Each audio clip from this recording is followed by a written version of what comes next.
अस्सलाम वालेकुम friends, welcome back to Top Smarties. Drama serial Baby Baji की बहुएं जो कि अब काफ़ी इंटरेस्टिंग हो चुका है।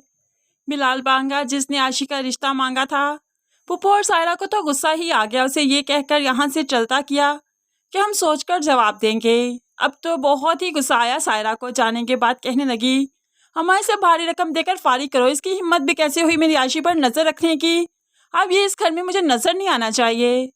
तो यहाँ पर पुप्पो समझाने लगी कि अक्लमंदी से काम लो, ये हमारे बहुत काम आ सकता है और आशी का रिश्ता तो मैं इसे कभी भी नहीं दूंगी। बिलाल भी तो इनकी हकीकतों को समझ चुका है, इसलिए तो आज बुआ को फ़ोन करते हुए कहने लगा, आपके साइन की ज़रूरत है कारोबार के मामलात में, इसलिए आपको आना होगा। तो यहाँ पर बुआ जो कि इतनी दौलत समेटते समेटते थक चुकी है, इसलिए कहने लगी, भाई जो भी काम है खुद ही निपटा लो, मुझसे नहीं आया जाता, इन बूढ़ी हड्डियों में इतनी जान नहीं कि बार बार आती फिरूं। लेकिन बिलाल भी सुना देता है कि आपके साइन के बगैर कुछ नहीं हो सकता बुआ, तुम्हारे साइन तो बहुत ज़रूरी हैं।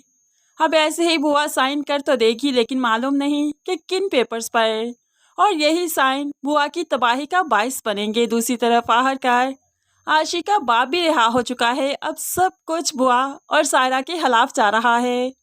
आशी अब बेबी बाजी की बहुओं का ही साथ दे रही है क्योंकि वो बहुत शर्मिंदा है। समन जो अपनी माँ से मिलने आई थी, तो आशी भी छत पर उससे मुलाकात करती है और फिर दोनों एक दूसरे से अपने न्यू नंबर एक्सचेंज करते हैं। यहाँ पर समन को आशी बताती है कि अब मेरी माँ और नानी आप लोगों की दुकान हथियाना चाहते हैं। तभी तो समन जल्दी से घर जाकर बता देती है। को बहुत गुस्सा आया, फौरन से पहले नसीर को सुना देती है, अगर आपने बुटीक और घर के मामलात को इतना लाइटली ना लिया होता तो आज उनकी हिम्मत ना होती हमारे कारोबार तक पहुँचने की।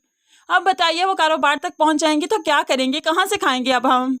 अब तो सभी परेशान हो चुके हैं, लेकिन अजरा का यहाँ रहना किसी मसलियत से कम नहीं। वो यहाँ पर रहते हुए सब पर नज़र रख रही है। आशी से उसके बाप की तस्वीर मांगी तो आशी ने भी झट से दे दी।